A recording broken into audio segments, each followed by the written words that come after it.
This is Wellness by Designs, and I'm your host, Andrew Whitfield Cook.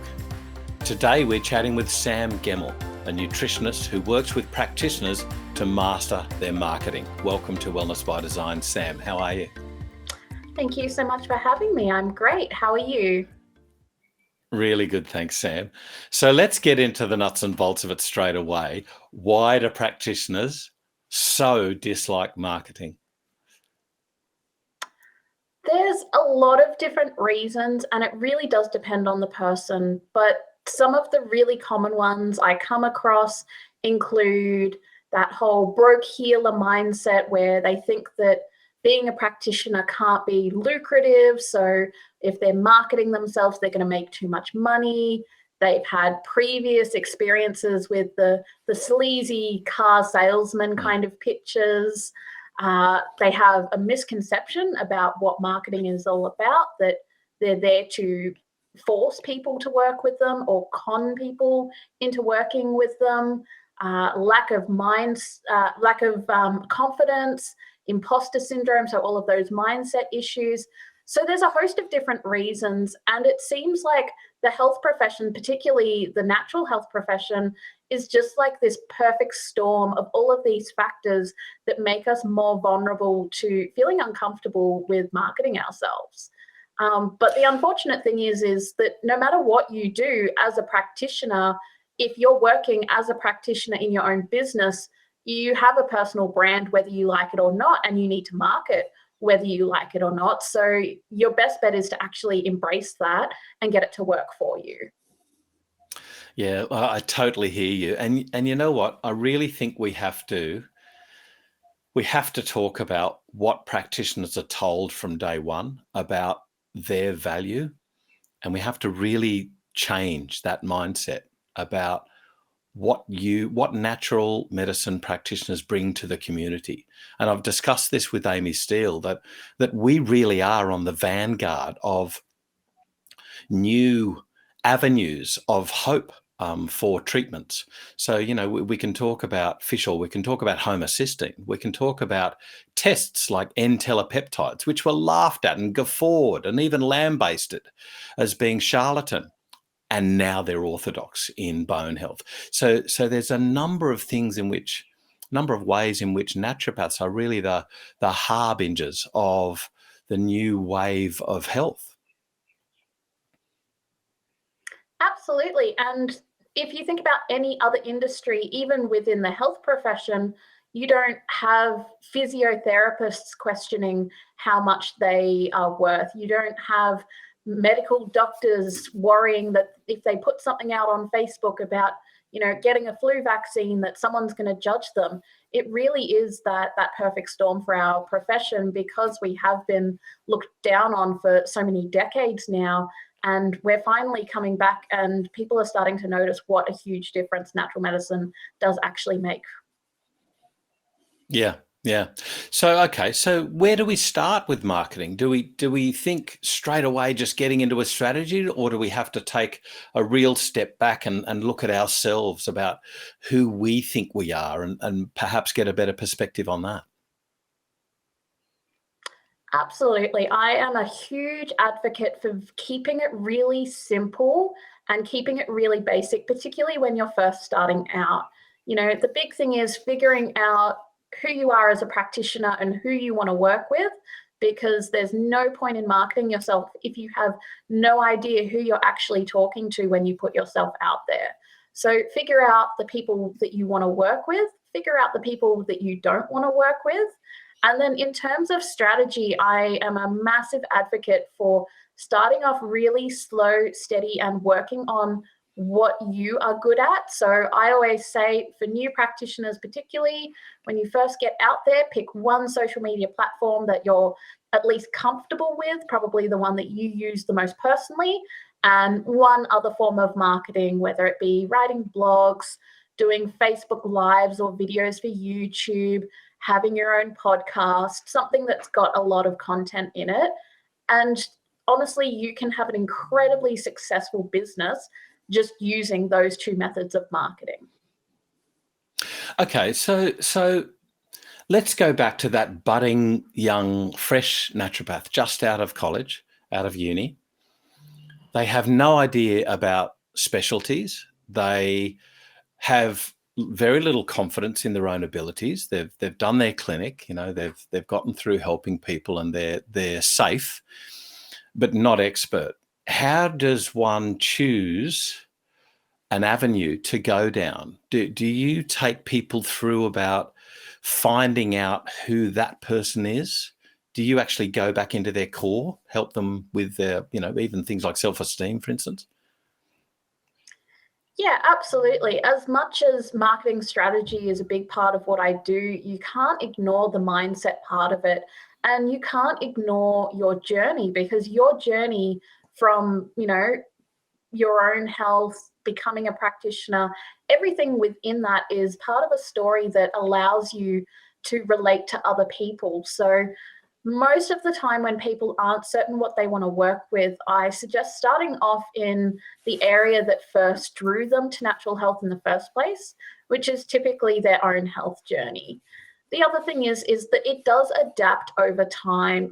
I've had multiple different niches and focuses over my business, and a lot of successful practitioners have as well. It's not a life sentence. It's just something that makes it really easy for you to sit there when you're staring at a blank screen going, oh gosh, what am I going to post on Facebook this week? You can think of it from the perspective of the person you want to be working with and go, okay, what would be really useful for them to know right now? What kind of questions can I ask that person so that I can understand where they're at and how I can best help them?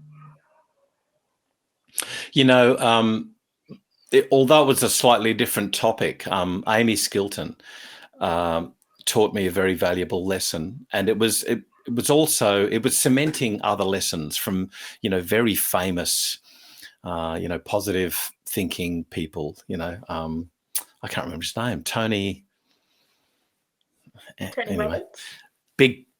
Tony Roberts. Thank you. Big tall bloke with massive jaw. And it was, whatever you're going to do, it always must revolve around being of service. The movement of money has got to do with being of service. You give something of service to somebody else, they give you money in return, or other things in return. And so I had this real big lesson from Amy about always feeling or finding out how you can be present and of service to that client, that audience, that whatever. And it's a big thing that perhaps, I'll always remember clinic law, ethics and business. And it was an extremely cold subject, which taught us very little. And I really wonder if they would have gotten a lot more traction from that course, that subject, if they would have taught practitioners some real core self-help strategies to start with, to then launch from. Yeah, it's definitely something that's slowly improving over the years. My mother is actually a student naturopath at the moment, and she's recently done the whole business marketing subject, and I believe it's improving. I believe I was actually referred to by one of the lecturers, which was quite a nice little buzz for me. But yeah, absolutely. Marketing is always two prongs of strategy and mindset. And you can have the best marketing mindset in the world, but if you're not putting it out there where your ideal client is, you're not going to get traction. You can have the best marketing strategy in the world, but if you're getting caught up in your mindset, or if you're afraid to niche down because you think you're not going to get enough clients out of it, all of that sort of thing, then you're also not going to get any traction whatsoever. That's a big one for niching, actually, that I get asked about is, if I niche down to these really, specific things, I'm not going to get enough clients. And I always give the example of myself. I don't practice much anymore simply because marketing keeps me busy and everything that I create. But when I do practice, I have two incredibly small niches of scleroderma and Ehlers-Danlos syndrome, which are, basically two opposite ends of the connective tissue spectrum. And Yeah. I still get messaged every week or two from people wanting appointments with me because I've built my reputation up in these areas. And that's all you need to do for the smaller niches. It's actually easier to market yourself because there's fewer people that specialize in that area. Gotcha. Now, I've got to say, that's an extremely niche topic there. EDS, that's more prevalent than what we think, but scleroderma, that's a real niche thing. So take us back then. If we think about that war that you spoke about at the beginning between marketing and ethics, we see commonly, examples on the TV. Interestingly, in the medical field, you'll see things like skin cancer doctors, cosmetic surgeons advertising on TV now. So how do we gel ourselves with our ethics, knowing that they're doing it and they're within their ethical framework as well? We haven't got it right yet. What sort of hurdles do we have to come across with ethics? Yeah, and the thing with ethics is that you've got ethics as a profession, and then you've also got your own personal ethics as well, and your own morals, your own sense of right and wrong. But the example that I like to give with this is that because a lot of people think marketing is about pushing, convincing, manipulating, and that is 100% not the approach that I use at all. I look at marketing as a way of offering information, education, and for the people who want the next step of personalized support, they can choose to work with you. So the thing with people who are following you, particularly on social media, is that the majority of them won't ever work with you, but that doesn't mean that the information that you put out there isn't of service. When you market yourself, you are really putting information out there that is going to change lives, whether they work with you or not. So for me, as long as you are marketing from a place of, like we've discussed, service, putting out an offer rather than trying to manipulate people into it, that's the really, I guess, important thing. And the interesting thing is that people are actually marketing all the time. They just don't realize it. I could tell you about my favorite cafes here in Melbourne and tell you what the most amazing dishes are, what coffee to get, all of that. And that is me actually marketing for those businesses, whether I know it or not. All I'm doing is talking about the things that I love and suggesting that people check it out if they want to. And that's exactly how I approach my marketing as well. That's a very interesting thing what you bring up, and that's needs marketing. So instead of pushing somebody, if you like, you spoke about the sleazy salesman of the 1980s and things. That's gone. Those days are gone. And there's a great example about sales, if you like, with a 1980s type sales manager interviewing a prospective salesperson, saying, "Sell me a pen. Sell me this pen." And he said, "No." He said, "Why not?" He said, "Because you've already got a pen." He said, "What I want to do is I want to find people who need a pen." That's sales. It's finding out who needs that service. So as you say, it's getting the right message out. So then, of course, we have to speak about how do you've gotten the right message. How do you get that message to the person who needs it? Where do we choose what avenue is best for your particular patient? Well, the good news is it's easier than ever these days. There are so many options out there. So all you need to really do is put yourself into the shoes of that ideal person and figure out where they're hanging out, particularly online, and where they're looking for help. So if you want to be working with 16-year-olds, you need to be on TikTok. But if you want to be working with 60-year-olds, please don't bother going on TikTok because you won't get very much traction at all. Not many. You are better off. No, you'll be better off being on Facebook and even doing things like, going to your local community centers for some in-person marketing, doing some workshops there. So you really need to get into the head of your ideal client. And usually by this point, if you've decided on an ideal client, you've usually had at least one person who's pretty close to your perfect client, and that person that you just wish you could clone and just see 20 of them per week and your life would be fantastic. Think about where they're hanging out and even ask them where they're hanging out, where they found you. So you've got plenty of online options. Facebook is a great one for pretty much anyone 30 plus. You've got Instagram is good for your 20s up to your sort of 40s. You've got TikTok, you've got LinkedIn for your corporate people. And of course, you've got having your own website and optimizing that for people who are looking for the sort of services you provide as well. And I could go on for hours about different marketing options, but it really does come down to where that ideal client is hanging out and where they're looking for help, or at least information if they're early on their health journey, if they're just starting to suspect something's not quite right. Gotcha. And how do you take practitioners through SEO, search engine optimization? So, for instance, one of my favorite channels to just watch on YouTube is this woodworking guy. Amazing work. But he was talking about his journey, how he had no idea. It was actually, as is always the case, his wife sitting in the background, rolling her eyes, going, "Have you heard of this thing called a hashtag?"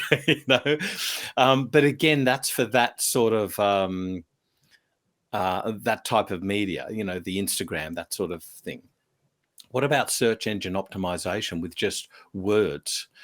So, for instance, the importance of, as you say, a blog, or the importance of choosing the right words in a transcript or something like that. How do you take practitioners through that? Do you teach them so that in the end, they actually probably won't need you? They'll be able to do it themselves. Listen, that is my ultimate goal with a lot of people, is that I can teach them how to do it themselves. Even the VIP clients I've worked with, when they've had to shut down over the pandemic, they've been able to take over their own marketing and really continue to succeed. SEO is one of those ones where it sort of spans over a couple of different, I guess, modalities. So I do work with it as someone who writes content and strategizes, and you've also obviously got your website designers who also work on that as well. So I'm very much a long game approach when it comes to SEO, and that is why I love blogging, because that means you're consistently feeding those keywords into Google so that Google and the other search engines figure out that you are really good at talking about that particular topic. So you need to think about things like, if you are in a physical clinic, you need to be popping words like your local suburbs into your blogs whenever you can, onto your website whenever you can. And the more you do that, the better it is. And it doesn't have to be in like a keyword stuffing way where you just throw all of the suburbs down the bottom of every single blog. You can do things like refer to your favorite cafe that is a suburb or two over, but is quite a big suburb, and that's where people might be searching for a naturopath or a nutritionist. The same with, you're never going to get to the top of Google for naturopath, because that's just not going to happen. The internet's been around way too long, and there's websites that are a lot older than yours. But you might be able to become the top result for naturopath Fremantle if you're located in Fremantle. And you do that by continuing to talk about naturopath, by continuing to talk about Fremantle and the local areas, and Google is going to pick that up. The more you do it, and over time it builds up as well. So it's not one of these things where you can quickly get to the top of it. It usually takes 3 to 6 months to really bump your results up, possibly longer, depending on how many practitioners are in your specific area. And the same goes for your niche as well. You know, you may not get to the top of, you know, fertility naturopath, but you might become quite up there for Fertility Naturopath Australia for someone who's looking for at least an Australian naturopath. So all it comes down to is thinking about what people are looking for when they're looking to work with someone like you. And that depends on where they're at on their journey, whether they're quite early on and they're looking for, you know, natural remedies for infertility, through to them looking for a specific practitioner to work with on their journey. And what about reach, extending your reach? Like, for instance, you know, I guess this would be more for the practitioners that have been in it for a while. They want to extend their reach. So, for instance, podcasts. You talk about blogs, and blogs are available over the world, but with podcasts and social media, you can hook into the forgive me, I've just gone blank on the name, the customers, if you like, subscribers of somebody else's podcast, and there's a way of linking, for instance. So take us through what happens there. How do you hold on to the shirt tails of somebody else who's successful and sort of ride into their social media network? Yeah, and listen, this is where collaborations make a big difference. You know, I'm often collaborating with other people who are in, I guess, the service of other health professionals sort of area. But also, you know, I can hook into some of my successful practitioners that I've worked with. And I've done that by bringing them onto my own podcast, but then I'm also appearing on other people's podcasts. So the thing about content, particularly for people who are quite established, is that we do tend to get a little bit over it and a little bit lazy. And there is nothing better than someone else creating a piece of content and tagging us in it so that we can actually use that, reshare it so that we're showing up online. And that's one less piece of content that we have to create. And that is something that a lot of practitioners can use, is that they can be creating their own content. And if it gets the attention of the practitioners that they've shared it with or that follow them, you can actually get quite a few followers and quite a lot of reach by collaborating with other people, by giving resources out there that other people can use. I've seen some fantastic infographics lately being created by sort of the newer generation of practitioners, and it's been shared by the bigger names, you know, the big naturopaths out there. It's getting shared by Jules Galloway, it's getting shared by Jess Donovan, and these are people who have tens of thousands of followers across their networks. And it's simply because a practitioner went, I really want to create something useful about this topic. And it's something that's resonated with so many practitioners, and they're getting this huge reach. Like, I can only imagine how many tens of thousands of eyes have now been on a piece of content that they probably created spur of the moment and put up there because they were passionate about it. Yeah. And it comes through all the time. Passion, service, collaboration. There's nothing mean and me about marketing.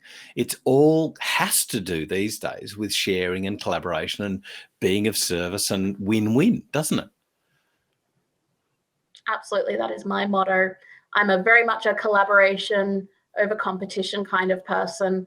And that's why I get so excited to see practitioners creating these amazing things and getting their due and going viral because of the support of the community. Absolutely. So I've got one last question for you, Sam, and that is, we spoke earlier about getting somebody to a point where they're competent enough to do it themselves. But of course, by that stage, hopefully they're busy enough that they go, yeah, nah. So when should you do it yourself? And when should you outsource? Yes, so this is a very common question I come across. So when you start out, unless you've got an amazing financial buffer behind you, or you've got, a good amount of money to invest in your business, which is not the case for most practitioners, you probably want to start out by doing it yourself. I also think it's a good idea to do this so that you have time to get to know your ideal client, get to know your niche, get to know who they are, what they want to know, and how you can help them, because that's something really important that you need to understand, even if you're going to outsource, because you need to be able to communicate that to whoever you're outsourcing to. However, I do often recommend that you start outsourcing before you think you're ready, because if you finally get to the point where you think you're ready, you probably should have outsourced long ago, and you've probably burnt yourself out trying to do everything. So I really do recommend thinking about, rather than being like, oh, it's going to cost me this much money and I don't know if I can consistently pay that much. Think about the return on investment for you outsourcing those hours per week that you're spending on your marketing, or really anything in your business. How many clients could you be working with if you weren't spending 4 hours a week curating your marketing? How many passive streams, new offers, new products could you create if you had not only that time, but also that energy? Because when you're not 100% into marketing yourself, it actually takes more energy for you to market yourself than if you actually genuinely enjoyed it. You're kind of, pushing a rock uphill and tiring yourself out. So I usually say outsource before you're ready. There are actually more affordable options out there than you think. There are VAs who don't lock you into a contract. So you might need them for 5 hours one month and 1 hour the next, and 20 hours the next, because you have a really busy month coming up, or you've got something that you want to launch. So there is actually a lot of flexibility in the support options these days. And there are some really amazing VAs out there who are health practitioners or student practitioners themselves, who are really wanting to help other practitioners succeed. So I usually say, if you're even asking the question whether it's time to outsource yet, the answer is probably yes. And again, you just start with that one step at a time. Now, I said last question, but you just mentioned VAs, so we have to explain that for people. But also, I'm going to sort of debate with you a little bit about outsourcing later on. And that is because I'm a numpty with social media, absolute dinosaur. And so I got to a stage where I was actually fearful about, what do I do? Because I didn't know what to do. I didn't know what an SEO was. I had to learn that. So my opinion is to actually speak with somebody, and the younger generation will laugh at me, I get it. But my opinion is to speak with somebody quite early on and get at least a brief idea of where you want to head and what's your niche, what's your way of going. Perhaps work with them for, 3 or 4 months, learn the stuff to a point where, yeah, okay, you may be competent to take some of the reins, and then you get busy enough to go, no, that's great, that's back to you again. But I'm of a mind in that beginning sort of section to go, I really need help. And as you say, the return on investment later on is way beyond you trying to struggle through mud. So the second part of that question, if you like, is what's a VA and how can they help us? Well, first up, I will just say there are options out there for students who don't want to outsource but do want to learn that. And Andrew, if you had been around when all of my courses were up, I could have saved you a whole lot of time and stress and made it nice and simple for you. Oops. But a VA is just short for virtual assistant. Now, usually when people think about virtual assistants, they think about, email management and data entry and all of the, really dull admin tasks out there. But technically, a virtual assistant is any service that you can offer to another business provider that is virtual in nature. So these days, you've got VAs that work in marketing, you've got VAs that work with web design, you've got VAs that design graphics, you've got VAs that manage events, even recipe development VAs are around. So pretty much anything that isn't you working with your clients one-on-one, that's part of your business that you could potentially outsource, there's probably an option out there for you. I love your work, Sam. I could talk to you for a quite long time and learn a hell of a lot. And I'm kicking myself under my chair about not getting onto your resources earlier. Sam Gemmell, thank you so much for saving us today with our marketing strategies and showing us that it's not evil, that it's a collaborative sharing thing.